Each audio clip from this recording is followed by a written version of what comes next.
बच्चों इस प्रकार के भी क्वेश्चन पूछे जाते हैं। मूल्यांकन कीजिए, ये क्वेश्चन देखिए, मूल्यांकन कीजिए।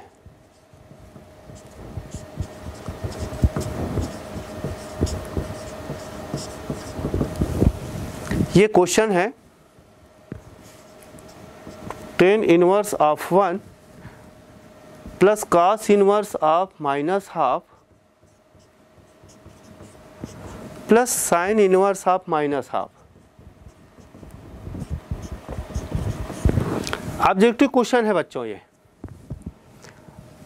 लेकिन समझने के लिए इसको पूरा कॉन्सेप्ट सही समझते हैं। मूल्यांकन कीजिए मतलब आपको इसका मान निकालना है। tan inverse of 1 plus cos inverse of minus half plus sine inverse of minus half, ये तीनों कोणों का मान ज्ञात करना है। tan इनवर्स 1 का मान निकालना है, फिर इस cos inverse of minus half का मान निकालना है, फिर sign inverse of minus half का मान निकालना है और इसको ऐड करना है। तो हम चाहे तो इसको पृथक पृथक करके निकाल सकते हैं। जैसे हम पहले कोण ले लेते हैं, माना tan inverse 1 is equal to alpha, there implies tan alpha is equal to 1। ठीक है, अब tan इनवर्स फंक्शन, इसका रेंज क्या है? इसका रेंज ओपन इंटरवल -π/2 से π/2। तो हमको लेना है क्या, उस इंटरवल में 1 किसका tan है, तो tan π/4। तो therefore alpha is equal to π/4। क्यों? विच बिलोंग्स टू, ये tan इनवर्स 1 का रेंज क्या है, tan इनवर्स फंक्शन का रेंज क्या है, -π/2 से π/2, जो इसके अंतर्गत आता है। इसलिए इसका मान मिल गया आपको, tan इनवर्स 1 का मान मिल गया। देयरफॉर बोल सकते हैं tan inverse of 1 is equal to π/4। ठीक इसी प्रकार से हम दूसरा कोण का मान निकालेंगे। इसको भी सपोज कर लेते हैं सीखने के लिए।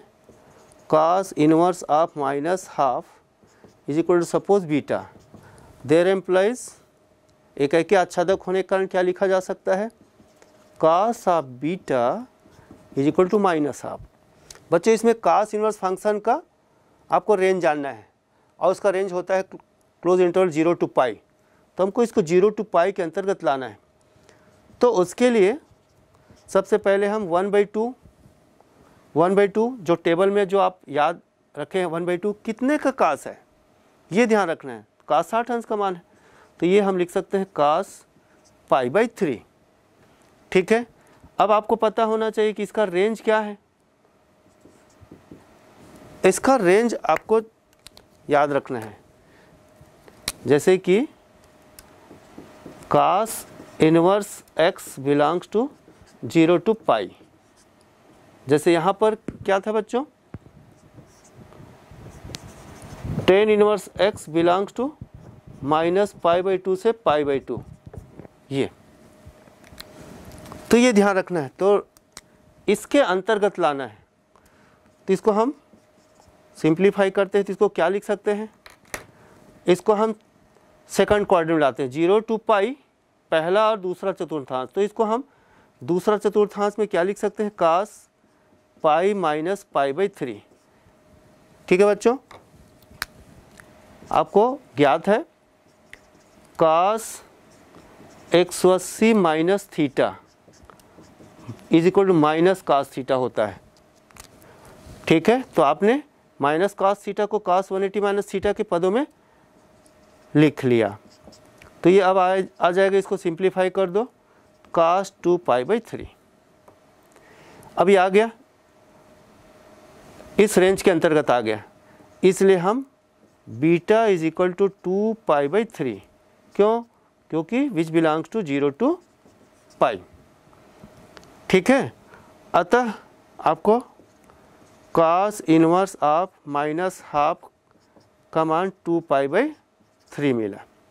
ठीक है, ये पहले पद का मान, ये दूसरे पद का मान।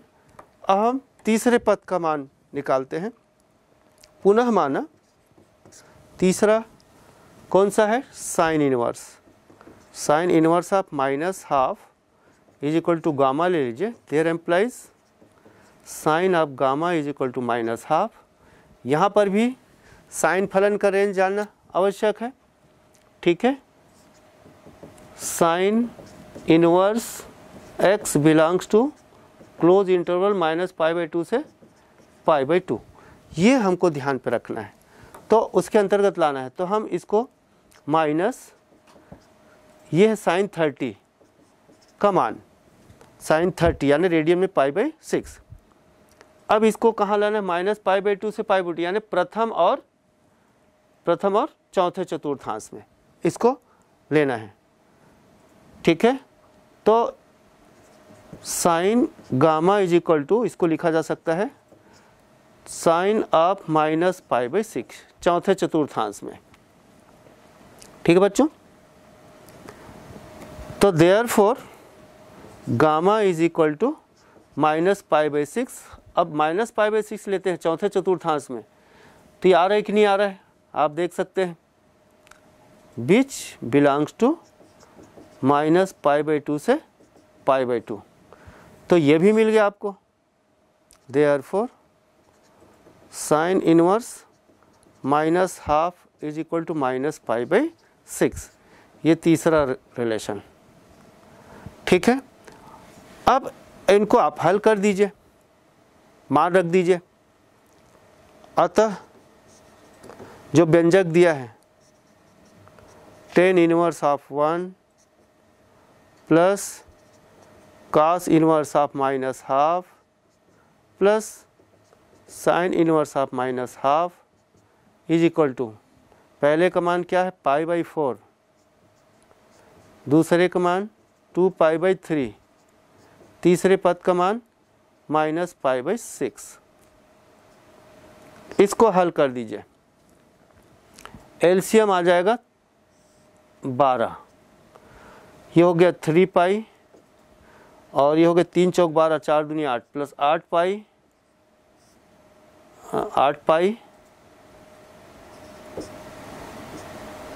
और ये हो जाएगा माइनस 2π।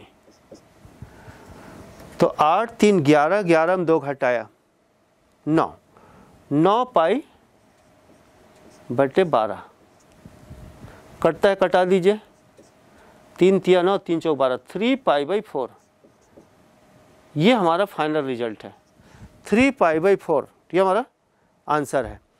तो मूल्यांकन कीजिए कहता है, मतलब उसका मान ज्ञात करना है, तो इसका मान 3π/4। तो इस प्रकार से हम प्रश्न जो है अलग अलग रूपों में पूछा जाता है, तो उसको आपको समझना है।